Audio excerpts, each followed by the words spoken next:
La compagnie a, depuis sa création en 2016, toujours eu à cœur de traiter des sujets qui avaient à voir avec des questions d'émancipation sociale ou personnelle, des questions de mobilité sociale, des questions de violence de classe, à travers les différents textes qu'on a pu mettre en scène.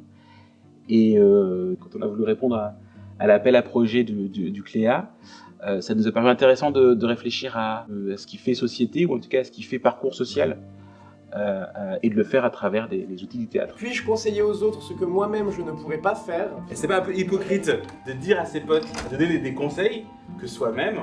Nous, les différents ateliers qu'on a imaginés, pensés, conçus pour différents types de publics, ils traversent ces thèmes-là à travers à chaque fois la question de, au final, qu'est-ce qui fonde les trajectoires de nos vies? Qu'est-ce qui se passe par quel territoire et par quel trajet social, personnel on va passer, et à quoi ça nous amène au final. Le premier atelier, qui s'appelle Trouve ta voix et qui est à destination des adolescents, a pour but d'explorer l'impact de l'élocution, de la manière avec laquelle les gens parlent dans les parcours de vie. Et ce sera exploré à travers un temps d'atelier d'écriture, un temps de réflexion autour du sujet, et un travail d'interprétation qui donnera lieu à l'enregistrement des petites fictions qui auront été écrites. Donc le deuxième atelier, c'est le projet DS qu'on a pensé à destination de public de femmes dans des situations liées au milieu judiciaire, carcéral, en centre d'éducation fermé ou en centre social. On a envie d'apporter aux participantes un matériau autour des figures de déesses, de figures mythologiques féminines, pour en fait les confronter avec leur propre parcours de vie et inventer des formes théâtrales, donc à partir de l'écriture et de l'improvisation.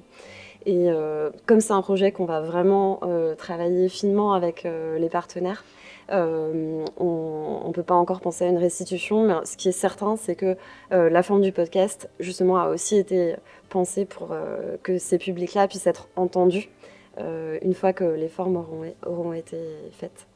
Et donc enfin, le troisième s'adresse à des populations adultes, donc sur le territoire du Grand Paris Seine-et-Oise, et il s'appelle Odyssée intérieure.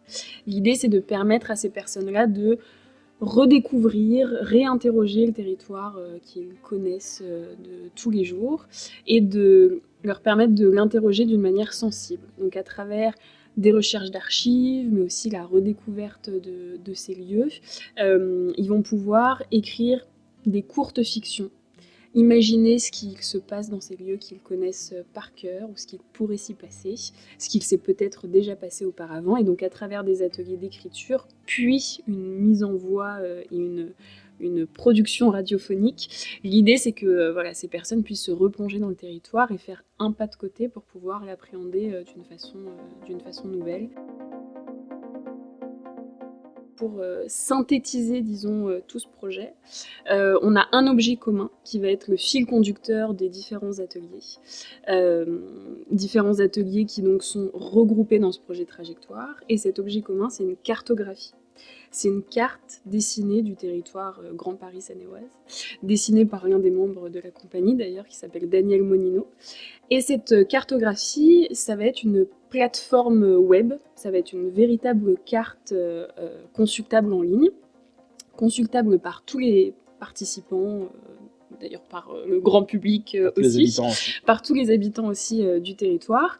Les gens pourront découvrir les objets audio, dont on n'a pas parlé jusqu'à présent, mais les objets audio qui seront produits par les participants aux ateliers.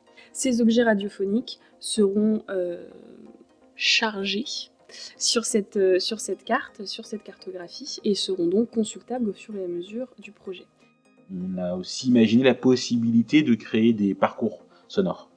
Donc des parcours qui pourraient être soit au casque, donc on pourrait proposer à des gens de traverser les lieux choisis par les participants pour écouter ce que les participants auraient à dire de ces lieux, soit si jamais on doit redimensionner pour des raisons techniques le projet, par exemple mettre à disposition via des QR codes dans les lieux en question